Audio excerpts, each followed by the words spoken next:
चलिए बच्चों, अब अगला क्वेश्चन है हमारे पास क्वेश्चन नंबर 15। ध्यान से सुनिएगा। Question number 15 says a straight highway leads to the foot of a tower. A man standing at the top of the tower observes a car at an angle of depression of 30 degrees which is approaching the foot of the tower with uniform speed. 6 seconds later, the angle of depression of the car is found to be 60 degrees. Find the time taken by the car to reach the foot of the tower from this point. Interesting question है। अब ये बोलता है कि straight highway, एक होता है बिल्कुल सीधा हाईवे हमारे पास, ठीक है जी, leads to the foot of the tower. ये बोला यहाँ से हाईवे शुरू हो रहा है और यहाँ पे क्या हमारे पास एक टावर है, टावर के फुट पे खत्म हो रहा है। अब man standing at the top of the tower, एक आदमी ना टावर के ऊपर खड़ा है। Observes a car at an angle of depression 30 degrees, which is approaching at the foot of with uniform speed, ठीक है। और जो एक आदमी है ना यहाँ से, वो ना नीचे की तरफ देख रहा है, उसको एक कार दिखाई दे रही है इस तरीके से। हमने पढ़ा था जब भी हमारे पास क्या होगा, एंगल ऑफ डिप्रेशन होगा, तो हम क्या करते हैं, डॉटेड लाइन ड्रॉ करते हैं, रेफरेंस लाइन। तो ये बोलता है कि आदमी ऊपर बैठा था और नीचे की तरफ देख रहा था इस तरीके से, ठीक है जी। तो एंगल ऑफ डिप्रेशन कितना था उसका, 30 डिग्री, ठीक है जी। अब क्या बोलता है भाई, which is approaching at the foot of the tower with uniform speed, ठीक है। 6 सेकंड लेटर, थोड़ी देर के बाद, the angle of depression of the car is found to be 60। Observe the car at an angle of depression of 30, which is approaching the foot of the tower with uniform speed, and is found to be find the time taken by find the car to reach the foot of the tower. ये कुछ गड़बड़ हो गई है, थोड़ी सी गड़बड़, इसको हम ऐसा करते हैं, इसको वही रखना था सर। हाँ जी, एक सेकंड। 6 मिनट के बाद हम पहुंच गया हमारा इधर, और एंगल ऑफ डिप्रेशन हो गया उसका ऐसा। अब ध्यान से सुनना, पता क्या था, इसने बोला कि एक टावर है हमारे पास, ठीक, टावर क्या है, टावर इधर है, एक टावर है हमारे पास, उसके ऊपर एक आदमी है, ये हमारा मैन है और ये हमारा टावर है, ठीक है जी। तो ये बोलता है ना, ये एक हाईवे हमारे पास, यहाँ से शुरू हो रहा है और ये टावर की तरफ आ रहा है, ठीक है। एक आदमी यहाँ से बैठा है, उसको एक कार दिखाई दे रही है, ठीक है। उस जब वो कार दिखाई दे रही है उस दौरान एंगल ऑफ डिप्रेशन कितना है उसका, 30 डिग्री, ठीक है। मैंने सोचा कि वो कार पहुंची नहीं है, अभी आ रही है वो, ठीक है। तो बोलते हैं कि 6 सेकंड के बाद जब उसने देखा, ठीक है जी, उसने देखा, तो ये बोलता ये कार जो है यहाँ पहुंच गई थी, ठीक है। ये कार कहाँ पहुंच गई थी आपकी, इस पॉइंट पे, और एंगल ऑफ डिप्रेशन कितना था पहले 60, तब 60 की जगह सॉरी 30 था, 30 की जगह कितना हो गया, 60 डिग्री हो गया। समझ में आ गया। अब क्वेश्चन ये है कि हमारे पास find the time taken by the car to reach the foot of the tower. ये बोलता है कि इस कार को यहाँ से लेके यहाँ पहुंचने में कितना समय लगेगा, ये पूछ रहा है, ठीक है जी। देखते हैं वाला कैसे करना है, ठीक है। अब सबसे पहले तो हमारा डायग्राम बन गया है, तो इसको मैं लिखता हूँ ए बी सी, इसको लिख लेते हैं बी, इसको लिख लेते हैं हम ई। अब जैसे हमने पढ़ा है कि जब कभी भी एंगल ऑफ डिप्रेशन का क्वेश्चन होता है, हम जेड वाला कॉन्सेप्ट यूज करते हैं इस तरीके से, ठीक है। तो देखो जेड कहाँ बन रहा है हमारे पास, रेफरेंस लाइन को पकड़ो, ऐसा ऐसा ऐसा। तो पहला वाला एंगल कितना बचा हमारे पास, 30 डिग्री वाला, और दूसरा वाला ये वाला कितने डिग्री का हमारे पास, 60 डिग्री का। आई बात समझ में कि नहीं आई, क्लियर है यहाँ तक, ठीक है जी। अब करते हैं, जरा देखते हैं क्या करना है हमें, और आगे में कितना लंबा है हमारा, नहीं बता रहे कुछ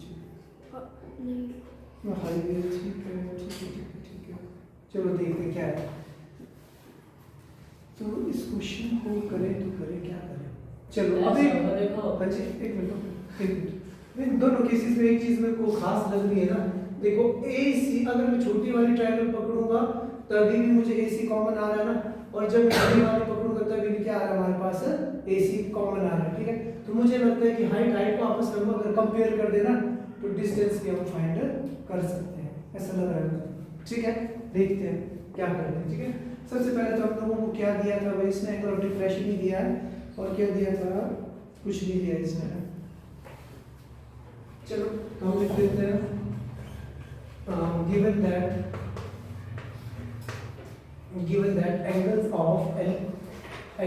of depression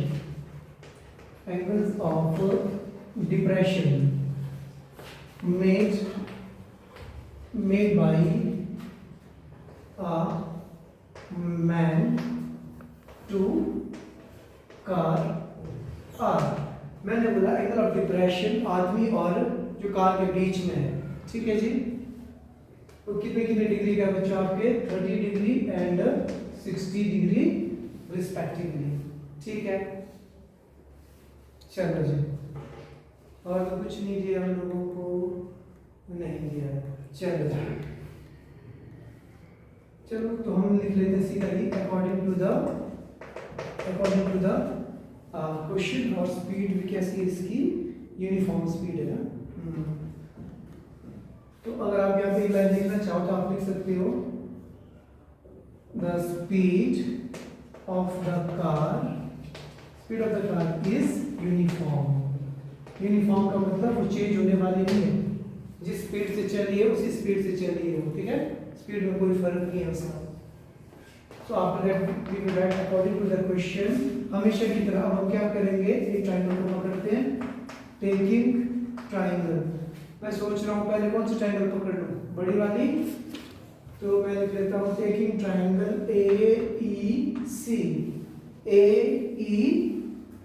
AEC, ठीक है जी, समझ में आया सबको।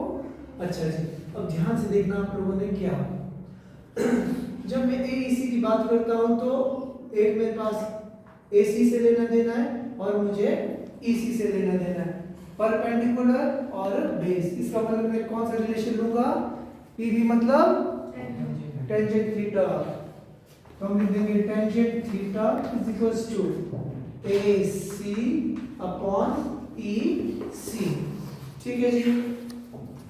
थीटा कितने डिग्री का है जी हमारा, कितना है जी, तो AC की वैल्यू कितनी आ गई, EC की वैल्यू भी कुछ नहीं है हमारे पास, AC की वैल्यू भी कुछ नहीं है, ठीक है जी। तो वैसे इसको XY करके ले सकते थे हम, वैसे कंफ्यूजन नहीं। चलो tan 30 कितना होता है, 1/√3 equals to AC upon EC, ठीक है। तो मैंने क्या किया बच्चों, इन दोनों को आपस में क्रॉस मल्टीप्लाई किया, तो AC की वैल्यू आ गई मेरे पास क्या, EC अपॉन √3, ठीक है। इसको मैं मान लेता हूँ इक्वेशन नंबर 1, ठीक है जी। अब मैंने क्या करना है बच्चों, दूसरी वाले ट्रायंगल को पकड़ना है, ठीक है। तो मैं क्या लिखूंगा, टेकिंग ट्रायंगल, दूसरी वाली कौन सी थी हमारे पास, ADC, अगेन PV मतलब tangent theta equals to AC upon EC, oh sorry गलत BC है इसकी, AC BC, ठीक है। अच्छा जी, टेंजेंट थीटा कितने डिग्री का होगा, 60 degree, yes, AC upon BC। अच्छा जी, टेंजेंट 60 कितना होता है हमारा, हाँ जी कितना, √3, तो ये आ गया AC अपॉन BC, इनको आपस में क्रॉस मल्टीप्लाई किया, सो AC की वैल्यू कितनी आ गई बच्चों हमारे पास, √3 BC, ठीक है जी, कि नहीं है जी, ठीक है जी, मैं किसकी वैल्यू निकालने वाला था वैसे, अच्छा चलो ठीक है, इसको दे देता हूँ इक्वेशन नंबर 1 पर वाले equation number 2, comparing equation number 1 and equation number 2, ठीक है, देखते हैं बोला, तो मैंने बोला कंपेयरिंग इक्वेशन 1 एंड इक्वेशन 2। अब ध्यान से देखो, दोनों AC दोनों का लेफ्ट हैंड साइड सेम है कि नहीं है? इस it means right hand side में क्या होना चाहिए? दोनों का सेम होना चाहिए। तो EC upon √3 equals to √3 DC। ठीक है जी, समझ में आया बच्चों? हाँ, अब करेंगे इसको हम क्रॉस मल्टीप्लाई, तो हमारे पास आ गया EC की वैल्यू आ गई 3 DC। EC की वैल्यू, अब हमारे पास EC की वैल्यू कितनी आ गई? EC equals to 3 times 3 DC। अब ना हमारे पास EC की वैल्यू ना DC की वैल्यू, बट इसने क्वेश्चन में एक चीज कही थी हम लोगों को, उस रिलेशन का हम यहाँ पे यूज करने वाले हैं। तो क्वेश्चन ने क्या कहा था, ध्यान से सुनिएगा आप लोग। क्वेश्चन में हमने कहा था क्या? क्वेश्चन ने हमें कहा था कि भाई क्या क्या वो 6 second later the angle of depression of the car is found to be 60 degree. इसने बोला कि भाई जब पहले कार यहाँ पे थी, 6 सेकंड के बाद, इसने बोला कि 6 second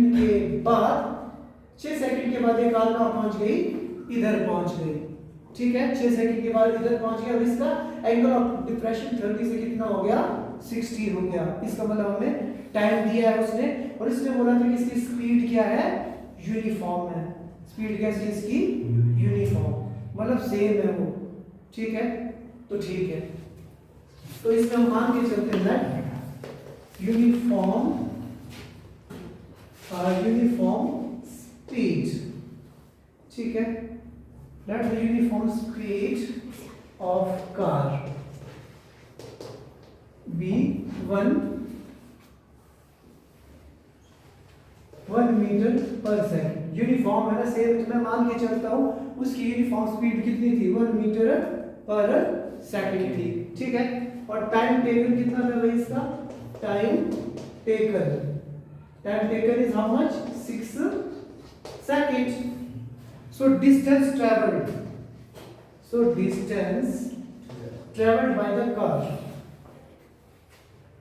Distance traveled by the car किसके बराबर? हम लोगों ने एक रिलेशन पढ़ा है, स्पीड किसके बराबर होती है हमारी?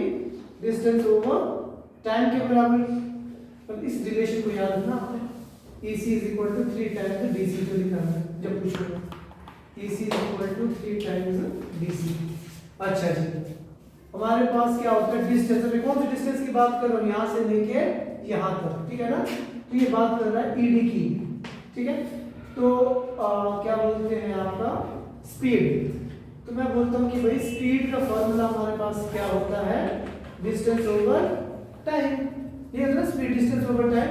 It means distance can be written as speed into time. तो ध्यान से देखो, तो स्पीड कितनी मानी थी मैंने इसमें? Speed distance over speed into time. Speed मानी थी मैंने 1, डिस्टेंस कितना मान दिया? टाइम कितना था? 6। इसका मतलब वो कितना डिस्टेंस ट्रैवल कर रहा है हमारा यहाँ से लेके यहाँ तक? 6 मीटर। समझ में आया? नहीं, मैंने बोला ध्यान से सुनो, हमारे पास ट्रिग्नोमेट्री की हेल्प से रिलेशन आ गया था EC equals to 3 times DC। ठीक है, अब इस रिलेशन से तो ना, अगर इसने A की भी वैल्यू दी होती ना इस साइड, तो हम कैलकुलेट कर लेते, वो नहीं दिया। इसमें थोड़ा सा अलग, इसने बोला कि भाई 6 सेकंड के बाद ये कार यहाँ से यहाँ पहुंच जाती, मतलब 6 सेकंड में उसने कितना डिस्टेंस ट्रेवल किया? ED। तो मैंने क्या किया? ED की वैल्यू फाइंड कर दी। ठीक है, वो कौन सा रिलेशन मैंने यूज किया? डिस्टेंस किसके बराबर होता है बच्चों हमारे? Distance is equals to speed into time. अब मैंने अपनी तरफ से मान के चला यूनिफॉर्म स्पीड है, तो मैंने माना अपनी मर्जी से उसकी स्पीड कितनी है? 1 मीटर पर सेकंड। अगर उसकी स्पीड 1 मीटर पर सेकंड है, तो टाइम कितना दिया था मैंने? 6 सेकंड। तो 1 × 6 कितना है? 6 मीटर। इसका मतलब ED डिस्टेंस कितना है हमारे पास? 6 मीटर। ठीक है, सो अब हम चलेंगे उस रिलेशन की ओर। Therefore from equation number 3 EC equals to 3 times DC। तो EC को मैं DC की फॉर्म में लिख सकता हूँ क्या? EC को क्या DC की फॉर्म में लिख सकता हूँ? ED plus DC। ED plus DC equals to 3 times DC। तो ED कहाँ चला जाएगा? दूसरी तरफ 3DC माइनस DC। तो कितना आ जाएगा बच्चों? 2DC। ED की वैल्यू कितनी निकाली आप लोगों ने अभी? 6। सो DC की वैल्यू कितनी आ जाएगी? 6/2 that is 3 metre. That's it. So ये क्या हमारे पास डिस्टेंस टू बी कवर्ड। इसमें बोला find the time taken.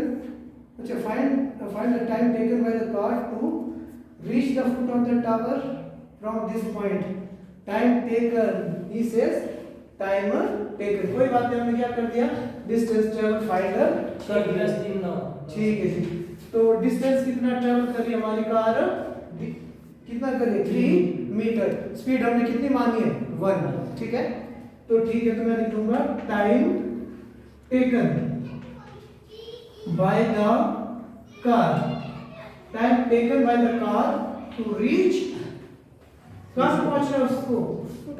Foot of the tower. Foot of the tower. ठीक है जी। वही वाला रिलेशन हमने पढ़ा है कि स्पीड किसके बराबर होती है? Distance over time. तो इसका मतलब टाइम किसके बराबर होगा? Distance over speed. So distance is how much? DC। और यूनिफॉर्म स्पीड कितनी मानी हमने? 1। सो DC की वैल्यू कितनी है जी? 3/1 that is 3 second. That's it. थोड़ा सा